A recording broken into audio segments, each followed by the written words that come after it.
So, good evening, friends. Today we are going to talk about a very interesting topic called as Kamini Kanchan or Kanchan Kamini. And obviously, this name comes from Sri Ramakrishna Paramhans, and this has been mentioned in his classical book called as the Gospels of Ramakrishna.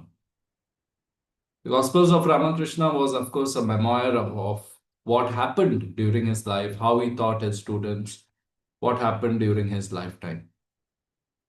And it is a classic spiritual book. So, why am I talking about this? What is Kamini and Kanchan? Kanchan refers to gold, possessions, wealth, right? And it can be a metaphor for greed. Kamini refers to lust, seduction, pleasures of life. And broadly, it is in the book, it is written as woman and gold.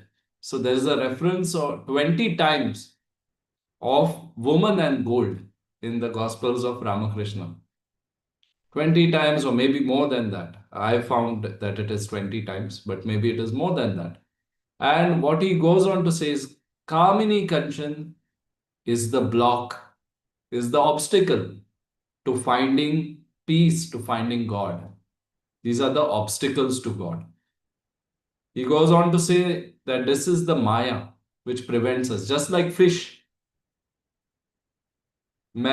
Fish is trapped by the net. So in the same way, Kamini Kanchan is the net which traps humans, which traps men.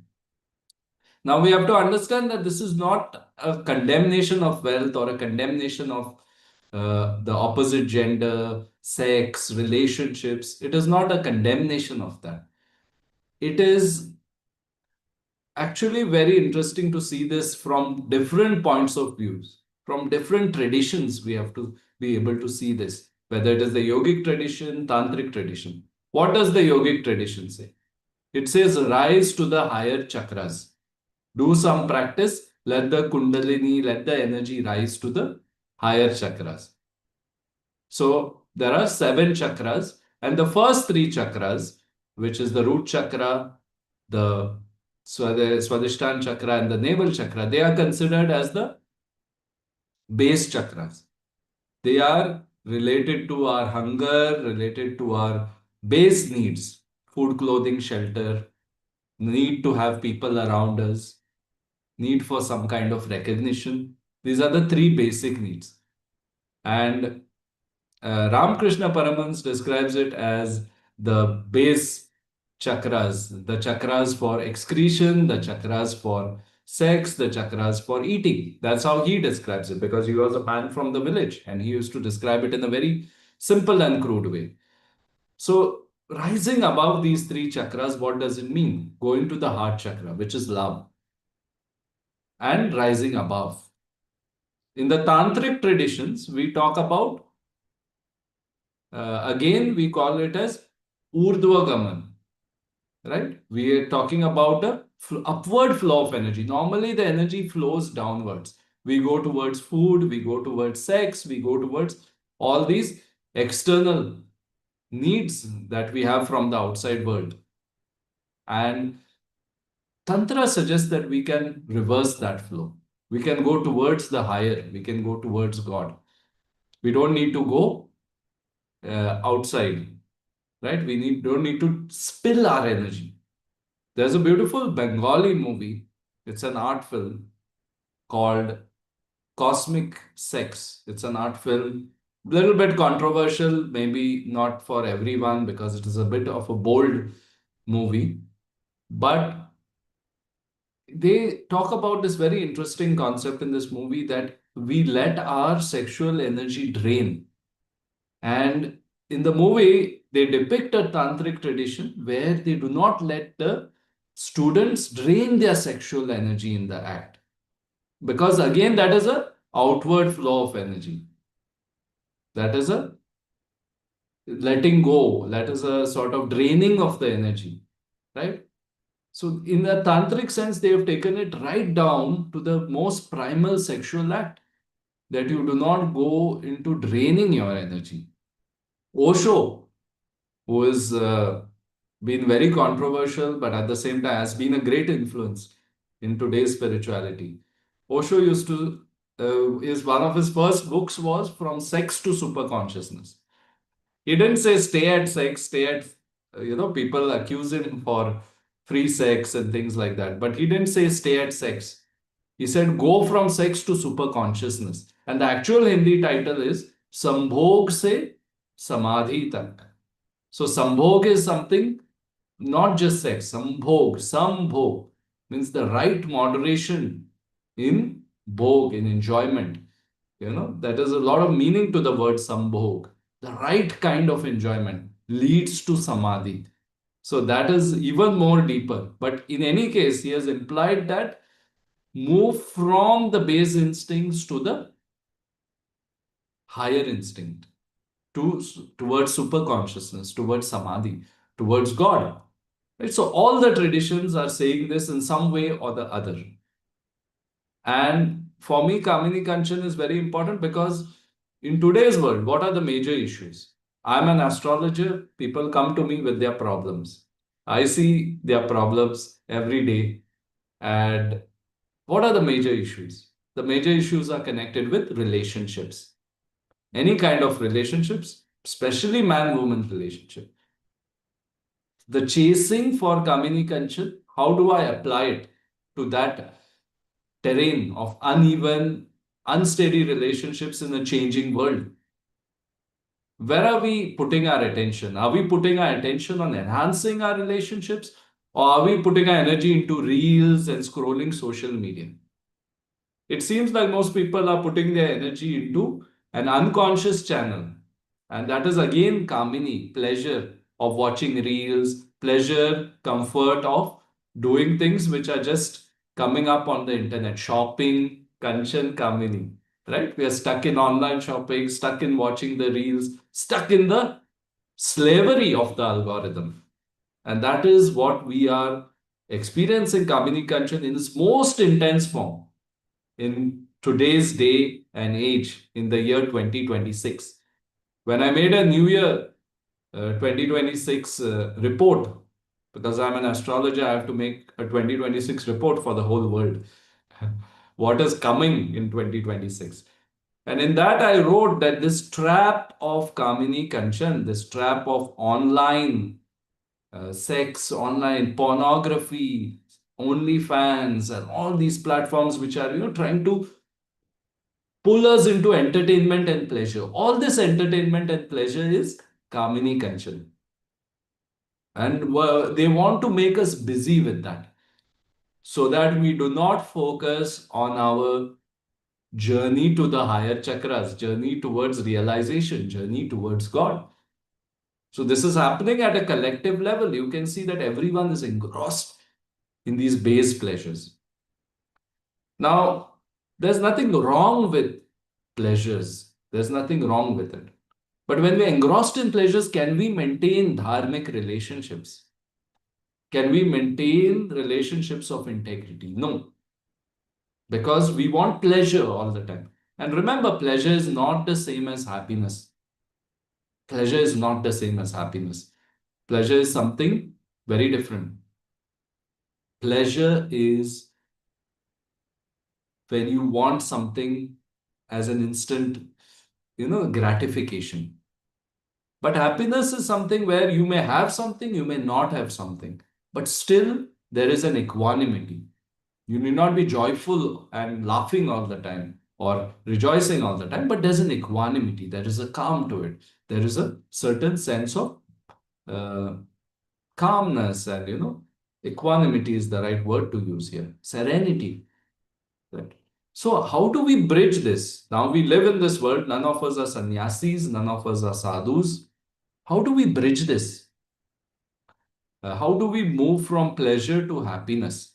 Because somewhere, all of us who have not become like some kind of realized souls, like Ramana Maharshi, we have not come to that level in some way. We know that we have not come to that level.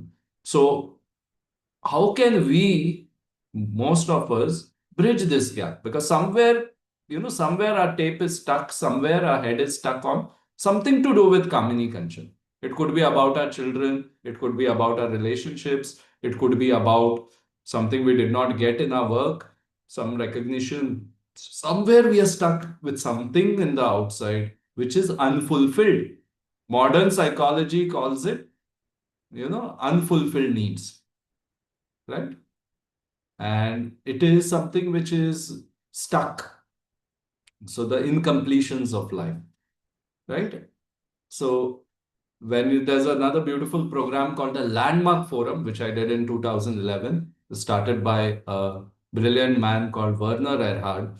And I recommend that program for a lot of people because there they talk about completion, how to complete.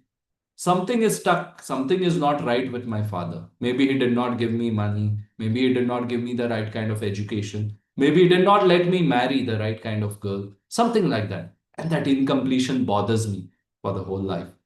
So I'm not someone who will talk about one spiritual path as supreme. I will talk about integration. And this is what I've seen over the last 21 years, integration. That all the paths, all the approaches are meant for different kinds of people at different stages. So even one person cannot be fully a bhakti person or fully a gyan person. At different stages of life, they need different things, right?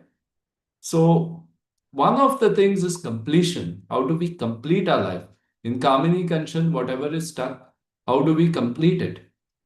How do we rise above?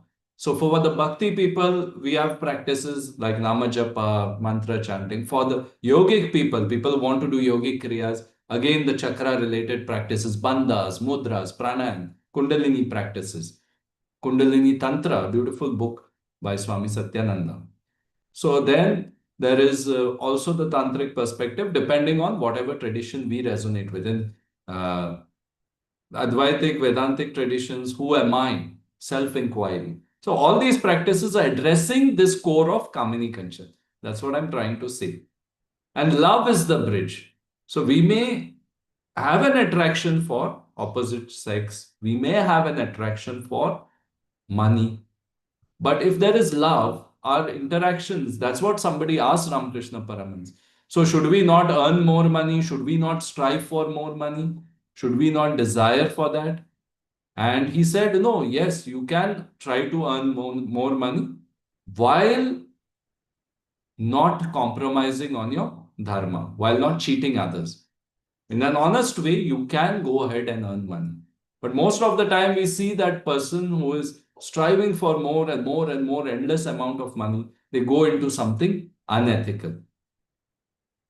And same thing with relationships. Ramakrishna Paramahams himself gave us a good example of relationship, where he brought so much love into his relationship with his wife, Sarda Devi, that people said that they never had any physical relationship, but they had a beautiful relationship of love at some altogether different level, divinely ordained, as one could say.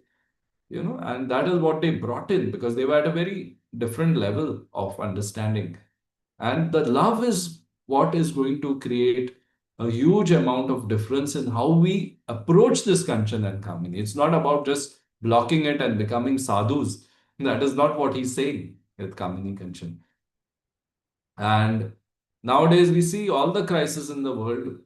We see the Epstein scandal, so many politicians, so many gurus, so many people caught up in the trap of sex, right? And illicit sex, luring young girls in a very strange way and then getting them into this, strange scandal, Epstein scandal. Even spiritual gurus involved in it, or all kinds of things involved. We don't know what is the truth, but all kinds of people are involved in this. So we have this big crisis, so many money scams, money laundering. In India, we know all our money somehow goes to the Swiss banks.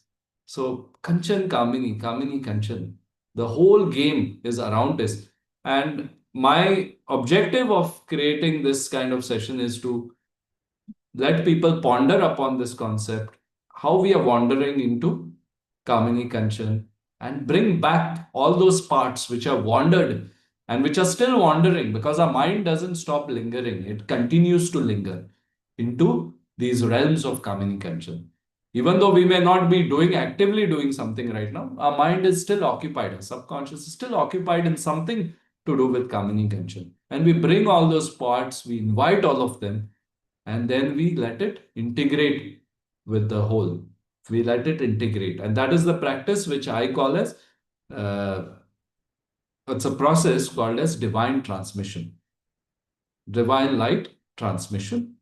So uh, I'll end the talk right now, and we will, if there are any questions, I can answer. And after that, we will have a short process of 10 minutes of divine light transmission.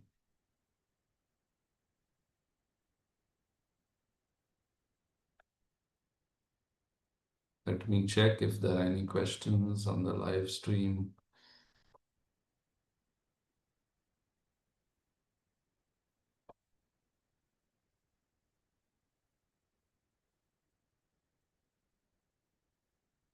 Okay, so we'll start with the process of divine light transmission, and we'll have these sessions often. So if you guys want to join, you are most welcome for the next session. And uh, we will now continue with the process, which will be only for the live participants. Thank you. Thank you for joining.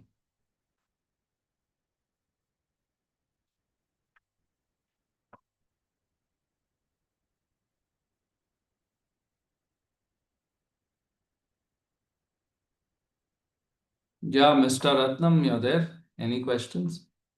Anything you want to say?